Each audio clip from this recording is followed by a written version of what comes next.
नमस्कार दोस्तों, स्वागत है आपका हमारे YouTube चैनल गाइड क्लासेस में। आज हम आपके लिए लेकर आए हैं भारत के इतिहास पर कुछ महत्वपूर्ण प्रश्नोत्तरी, जो कि आपके एसएससी, ग्रुप डी, रेलवे और एनटीपीसी के लिए महत्वपूर्ण होगी। दोस्तों, आज ये हमारा इसका भारतीय इतिहास का पार्ट 2 है, जो हम आज यहाँ पर व्याख्या सहित करेंगे। और हमने इसका पार्ट 1 पहले ही हमारे YouTube चैनल गाइड क्लासेस पर अपलोड कर दिया है। अगर आपने अभी तक वो वीडियो नहीं देखा है तो कृपया वहाँ जाकर हमारा वो वीडियो देखिए। अब चलते हैं हम आगे इस वीडियो की ओर। भारत का इतिहास के कुछ महत्वपूर्ण प्रश्नों की ओर चलते हैं। क्वेश्चन नंबर 1 की ओर। प्रसिद्ध संगीतकार तानसेन किस मुगल शासक के दरबार में था? Option A Shahjahan, option B Akbar, option C Humayun, option D Jahangir. दोस्तों, इसका सही उत्तर होगा ऑप्शन बी अकबर। जो प्रसिद्ध संगीतकार जो तानसेन थे वो अकबर के दरबार में एक दरबारी संगीतकार थे। इनका जन्म तानसेन का जन्म ग्वालियर में हुआ था तथा ये अकबर के नवरत्नों में से एक थे। तो इसका सही उत्तर होगा ऑप्शन बी अकबर। चलते हैं आगे। अकबर ने जैन धर्म के जैन आचार्य हरि विजय सूर्य को कौन सी उपाधि प्रदान की थी? ए जगत गुरु, बी समाज सेवक, सी साधु, डी कोई भी नहीं। इसका सही उत्तर होगा ऑप्शन ए। अकबर ने जैन धर्म के जो जैन आचार्य हरि विजय सूर्य थे उनको जगत गुरु की उपाधि प्रदान की थी। चलते हैं आगे क्वेश्चन नंबर 3 की ओर। मुगल सम्राट अकबर की माता का नाम क्या था? ए हमीदा बानो बेगम, बी गुलबदन बेगम, सी गुरबिनिया, या डी इनमें से कोई नहीं। तो इसका सही उत्तर होगा ऑप्शन ए हमीदा बानो बेगम। अकबर की ये माता का नाम हमीदा बानो बेगम था। चलते हैं आगे। मुगल वंश का संस्थापक कौन था? ए बाबर, बी हुमायूं, सी अकबर, डी जहांगीर। सो इसका सही उत्तर होगा ऑप्शन ए बाबर। बाबर ने ही मुगल वंश की स्थापना की थी। मुगल साम्राज्य की स्थापना सन 1526 से मानी जाती है। मुगल वंश का संस्थापक जो बाबर ही था। उन अधिकतर मुगल शासक तुर्क और सुन्नी मुसलमान थे। और हम बात करते हैं अगर मुगल शासन की, तो मुगल शासन 17वीं शताब्दी के आखिर में और 18वीं शताब्दी की शुरुआत तक चला था और 19वीं शताब्दी के मध्य में ये खत्म हो गया था। बाबर ने पानीपत का जो प्रथम युद्ध था बाबर तथा इब्राहिम लोदी के बीच हुआ था 1526 था, उन्हीं को हराने के बाद यहाँ पर मुगल वंश की स्थापना की थी। चलते हैं हम आगे।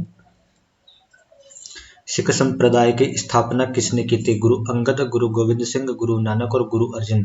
तो इसका सही उत्तर होगा ऑप्शन सी गुरु नानक। गुरु नानक ने ही सिख संप्रदाय की स्थापना की थी तथा इनके अनुयायियों ने सिख संप्रदाय को भारत में इसको फैलाया था। तो चलते हैं आगे। टीपू सुल्तान ने अपनी राजधानी कहाँ स्थापित की थी? मंगलूर, मद्रास, मैसूर और श्रीरंगपट्टनम। इसका सही उत्तर होगा ऑप्शन डी श्रीरंगपट्टनम। सन 1787 में टीपू सुल्तान ने अपनी राजधानी श्रीरंगपट्टनम में स्थापित कर ली थी। चलते हैं आगे। राजस्थान में सर्वप्रथम विभिन्न राजवंशों का इतिहास लिखना किसने प्रारंभ किया? ए मोहम्मद नैन्सी, बी श्यामल दास, सी कर्नल टोड, डी जैनक। तो इसका सही उत्तर होगा मोहम्मद नैन्सी। मोहम्मद नैन्सी ने ही राजस्थान में सर्वप्रथम विभिन्न राजवंशों का इतिहास लिखना प्रारंभ किया था। मोहम्मद नैन्सी राजस्थान के मारवाड़ के जसवंत सिंह जो शासक थे उनके दरबारी कवि थे या दरबारी लेखक थे। इन्होंने ही राजस्थान के और मारवाड़ का इतिहास सर्वप्रथम लिखना प्रारंभ किया था। तो चलते हैं आगे। कालीबंगा की सभ्यता किस नदी के किनारे स्थित है? Option A Ghaggar, B Chambal, C Ganga नदी और डी यमुना नदी। तो इसका सही उत्तर होगा ऑप्शन ए घग्गर नदी, जिसे प्राचीन काल में सरस्वती नदी के नाम से भी जाना जाता था तथा घग्गर नदी या सरस्वती नदी के किनारे पर ही कालीबंगा सभ्यता पाई गई है, जो कि राजस्थान राज्य के हनुमानगढ़ जिले में स्थित है। चलते हैं आगे।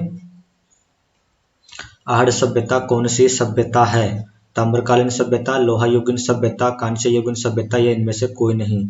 तो इसका सही उत्तर होगा ऑप्शन ए ताम्रकालीन सभ्यता। आहड़ जो सभ्यता है वो राजस्थान राज्य के उदयपुर जिले में आहड़ नामक स्थान पर पाई गई है, जो कि आयड़ नदी के किनारे पर है। ये एक ताम्रकालीन सभ्यता है जो कि लगभग 4000 वर्ष पुरानी सभ्यता है तथा यहाँ पर अधिकतर जो वस्तुएं प्राप्त हुई है वो ताम्र की अर्थात तांबे की प्राप्त हुई है। तो हम चलते हैं नेक्स्ट क्वेश्चन की ओर। कालीबंगा की खुदाई से प्राचीन स्तर के कितने नगर पाए गए हैं? 1, 2, 3 या फिर 4। तो इसका सही उत्तर होगा ऑप्शन सी 3। कालीबंगा की खुदाई से कुल 3 प्राचीन स्तर के कुल 3 नगर पाए गए हैं, जो कि हनुमानगढ़ जिले में है, जो कि राजस्थान राज्य के हनुमानगढ़ जिले में है कालीबंगा सभ्यता। इसलिए चलते हैं हम आगे। बंगाल के किस नवाब ने 146 अंग्रेजों को एक काली कोठरी में बंद कर दिया था? ए सिराजुद्दौला, बी अली गर्दी खां, सी मीर जफर खां और सी डी कासिम। तो इसका सही उत्तर होगा ऑप्शन ए सिराजुद्दौला। सिराजुद्दौला ने सन 20 जून 1756 की रात को लगभग 146 अंग्रेजों को, जिसमें उन्होंने एक छोटी काली कोठरी में बंद कर दिया था, जो कि बंगाल के नवाब थे सिराजुद्दौला। तो चलता है आगे।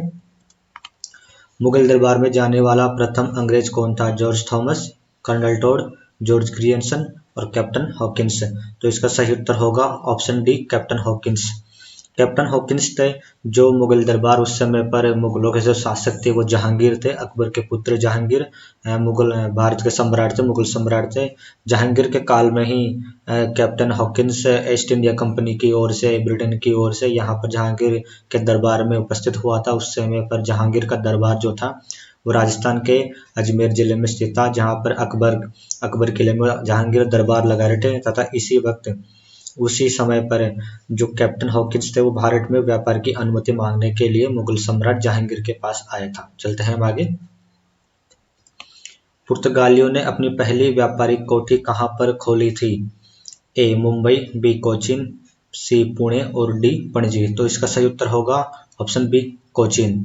पुर्तगालियों ने कोचीन में ही अपनी पहली व्यापारिक कोठी यहाँ पर स्थापना की थी, यहाँ के सम्राट से आज्ञा लेकर। चलता है आगे। भारत का अंतिम मुगल सम्राट कौन था? बहादुर शाह जफर, औरंगजेब, जहांगीर और मोहम्मद शाह। तो इसका सही उत्तर होगा ऑप्शन ए, बहादुर शाह जफर। बहादुर शाह जफर ही भारत का अंतिम मुगल सम्राट था। सन 1857 की क्रांति के समय जब क्रांतिकारियों ने बहादुर शाह जफर को अपना क्रांतिकारी नेता मान लिया तथा अंग्रेजों ने इनको गिरफ्तार कर लिया तथा इनके पुत्रों को इन्हीं के सामने मार दिया था तथा इनको गिरफ्तार करके जेल में डाल दिया गया। बाद में 2 साल बाद इनकी हत्या कर दी गई थी। तो यही भारत के अंतिम मुगल सम्राट थे। चलता है आगे। पानीपत का तृतीय युद्ध किसके बीच हुआ? ए मराठा एवं अहमद शाह अब्दाली, बी अंग्रेज एवं मराठा, सी अंग्रेज एवं राजपूत, डी अंग्रेज एवं अहमद शाह अब्दाली। तो इसका सही उत्तर होगा ऑप्शन ए, मराठा एवं अहमद शाह अब्दाली। मराठाओं एवं अहमद शाह अब्दाली के मध्य में ही पानीपत का तृतीय युद्ध लड़ा गया, जो कि सन 1761 में लड़ा गया था। इस युद्ध में मराठाओं की हार हुई थी तथा वर्तमान में अगर आपसे पानीपत पूछ लिया जाए तो वो हरियाणा राज्य में है। चलता है आगे। सार्क का मुख्यालय किस शहर में है? नई दिल्ली, ढाका, काठमांडू या बीजिंग। तो इसका सही उत्तर होगा काठमांडू।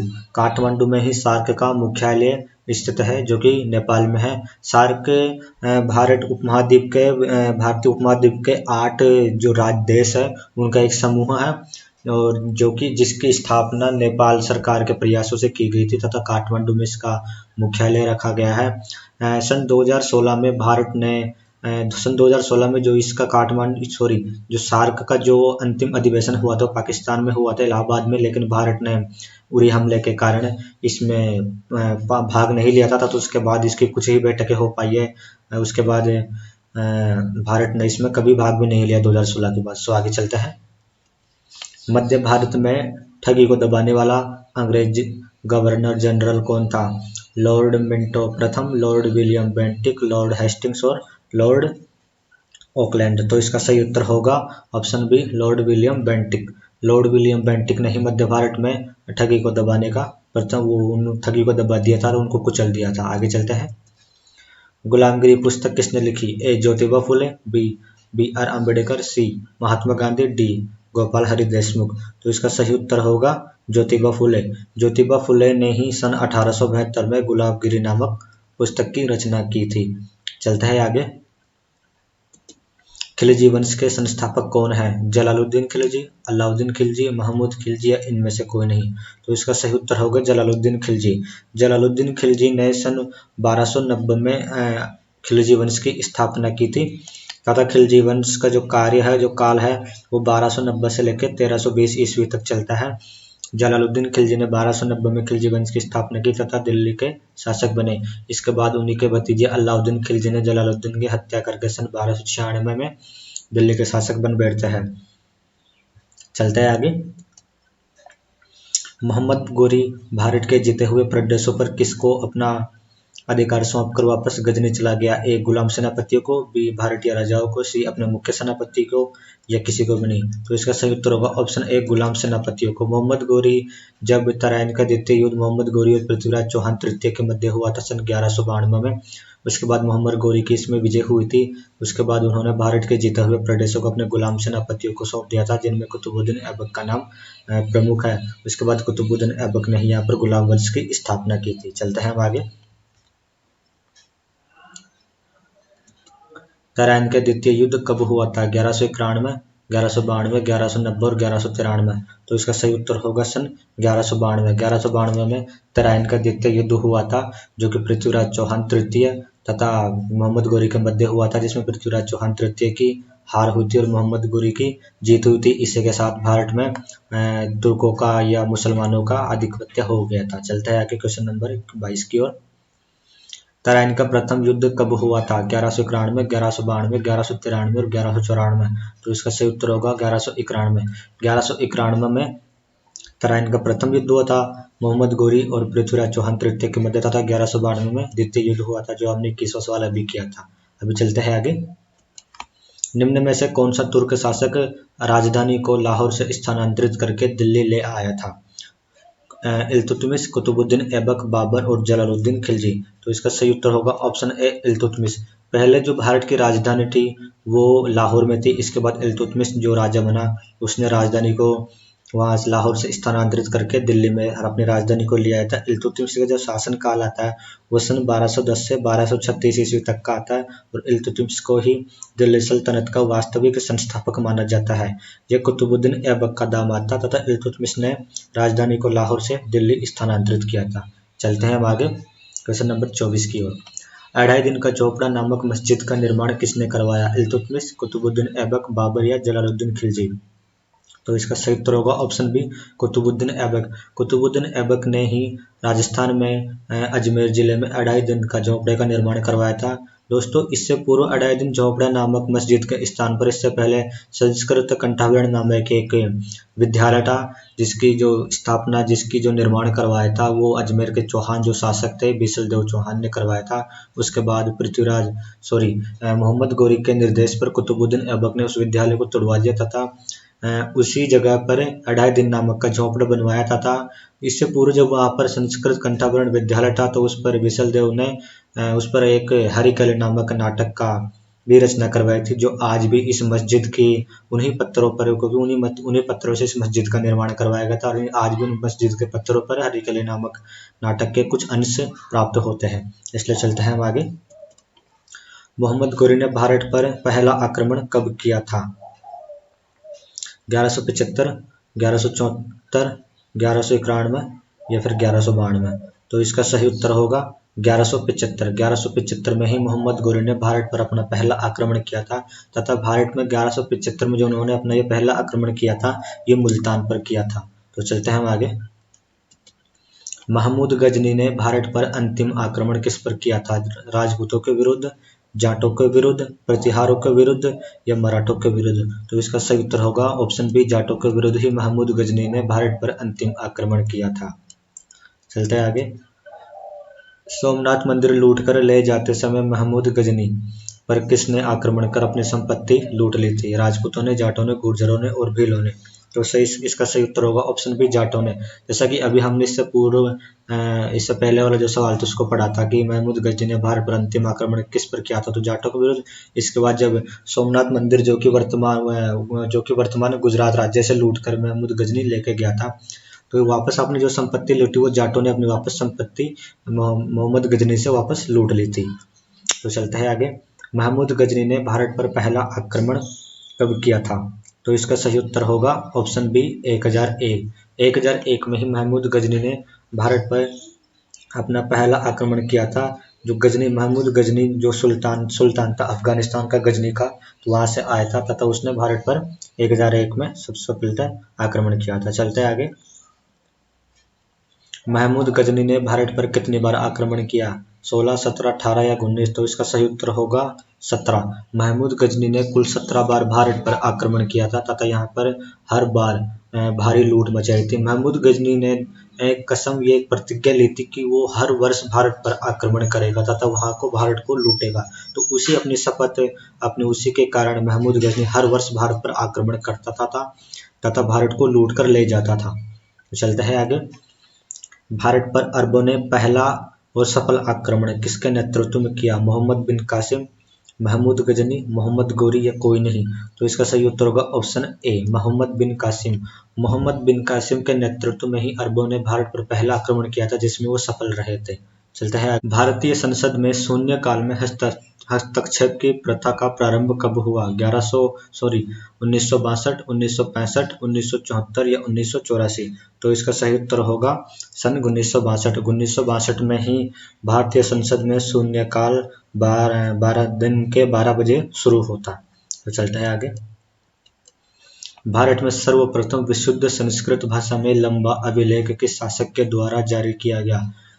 यवन राजा मिनांडर के द्वारा, शक राजा रुद्रदामन के द्वारा, कुषाण राजा कनिष्क के द्वारा, पहलव राजा गोंडोफिरनस के द्वारा। तो इसका सही उत्तर होगा ऑप्शन बी, शक राजा रुद्रदामन के द्वारा। रुद्रदामन ने ही सर्वप्रथम भारत में विशुद्ध संस्कृत भाषा में सबसे लंबा लेख या अभिलेख जारी करवाया था। चलते हैं आगे। भारत में सर्वप्रथम किस वंश के शासकों ने सोने के सिक्के जारी किए? कुषाण, पार्थियन, हिंद यवन या शक। तो इसका सही उत्तर होगा हिंद यवन, ऑप्शन सी। हिंद यवनों ने ही भारत में सर्वप्रथम सोने के सिक्के जारी किए थे। चलता है आगे। अशोक द्वारा निर्मित सांची के स्तूप को किस वंश के शासकों ने दुगुना करवाया? सातवाहन, कण्व, कुषाण या शुंग। तो इसका सही उत्तर होगा ऑप्शन डी, शुंग। शुंगों ने ही अशोक द्वारा चक्रवर्ती सम्राट जो भारतीय जो मौर्य शासक थे अशोक मौर्य, उनका जो निर्मित सांची का जो स्तूप था उसको दुगुना करवाया था शुंग शासक ने ही। चलता है आगे।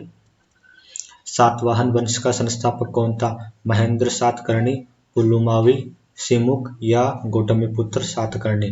तो इसका सही उत्तर होगा सिमुक, ऑप्शन सी, सिमुक। सिमुक ने ही, जिसका शासनकाल लगभग 235 ईसा पूर्व से 212 ईसा पूर्व तक आता है, उन्होंने ही सातवाहन वंश की स्थापना की थी तथा उसने 235 ईसा पूर्व से लेकर 212 ईसा पूर्व तक लगभग 23 वर्षों तक शासन किया था। इसलिए चलते हैं आगे। सातवाहनों ने आरंभिक समय में अपना शासन कहाँ से शुरू किया था? महाराष्ट्र, सौराष्ट्र, कांची या आंध्र प्रदेश। तो इसका सही उत्तर होगा ऑप्शन ए, महाराष्ट्र। सातवाहनों ने जिसका सातवाहनों का जो संस्थापक हमने अभी पढ़ा सिमुक था, उन्होंने महाराष्ट्र से ही अपना शासन शुरू किया था। बढ़ते हैं क्वेश्चन नंबर 37 की ओर। वशिष्ठ पुत्र पुलुमावी ने द्वितीय सदी के मध्य में सातवाहन राज्य की राजधानी किसे बनाया? औरंगाबाद, प्रतिष्ठान, मदुरा या कोई नहीं। तो इसका सही उत्तर होगा प्रतिष्ठान। वशिष्ठ पुत्र पुलुमावी ने ही द्वितीय सदी में मध्य में भारत सातवाहन राज्य की जो राजधानी बनाया था वो प्रतिष्ठान को बनाया था तथा इन्होंने महाराष्ट्र से सिमुक के नेतृत्व में वहां से अपने राज्य की स्थापना की थी। बढ़ते हैं आगे। भूमिदान का प्रथम उल्लेख कब मिला? मौर्यों के समय, सातवाहनों के समय, शुंगों के समय, कुषाणों के समय। तो इसका सही उत्तर होगा ऑप्शन बी, सातवाहनों के समय। सातवाहनों के समय में ही भूमिदान का प्रथम उल्लेख हमें प्राप्त होता है जिसमें इन्होंने काफी भूमि ब्राह्मणों को दान की थी। तो आगे चलते हैं हम। निम्न में से किस ग्रंथ में शूद्रों के लिए आर्य शब्द का प्रयोग हुआ है? अर्थशास्त्र, मुद्रा राक्षस, पाणिनि का अष्टाध्याय और बृहद कथा मंजरी। तो इसका सही उत्तर होगा अर्थशास्त्र। चाणक्य के द्वारा रचित अर्थशास्त्र में ही शूद्रों के लिए आर्य शब्द का प्रयोग हुआ है। चलता है आगे। मौर्यकालीन गुफाओं में सर्वाधिक प्राचीन गुफा कौन सी पहाड़ी पर है? नागार्जुन, नीलगिरी, राजगीर या बारबर। तो इसका सही उत्तर होगा बारबर। बारबर पर ही मौर्यकालीन गुफाओं के सर्वाधिक प्राचीन गुफा इसी बारबर नामक की पहाड़ी पर जो मौर्यों की जो सबसे प्राचीन गुफा, अधिकतर गुफाएं जो बनी थी वो सम्राट अशोक के कार्यकाल में बनी थी तथा सबसे प्राचीन जो गुफा है वो बारबर पहाड़ी पर ही स्थित है। तो दोस्तों आज हमारा जो राजस्थान के भारत का इतिहास पर जो महत्वपूर्ण प्रश्नोत्तरी है वो यहीं पर खत्म होती है। आज हमने कुल 40 प्रश्न किए हैं। यह आज हमारा पार्ट 2 था। और अगर अभी आपने हमारे चैनल को सब्सक्राइब नहीं किया है तो हमारे चैनल को सब्सक्राइब कीजिए यूट्यूब पर आप सर्च कीजिए, गाइड क्लासेस के नाम से हमारा चैनल है, तथा उसे सब्सक्राइब कीजिए। तथा अगर आप चाहते हैं कि हमारा वीडियो जब भी हम अपलोड करें आपको जल्द ही पता चल जाए, तो उसके सब्सक्राइब के पास में ही एक बेल आइकन, एक घंटी का आइकन है, आप उसे दबाइए। उसी तो हम जैसे ही हम नया वीडियो डालेंगे आपको उसकी जानकारी तुरंत प्राप्त हो जाएगी। और दोस्तों, हमने अब टेलीग्राम पर गाइड क्लासेस के नाम से एक चैनल भी बनाया है, आप उस चैनल को ज्वाइन कीजिए, जिसका लिंक हम इस वीडियो के डिस्क्रिप्शन में दे रखा है। आप वहां से इस वीडियो की PDF प्राप्त कर सकते हैं दोस्तों। सो आज की क्लास यहीं पर समाप्त होती है।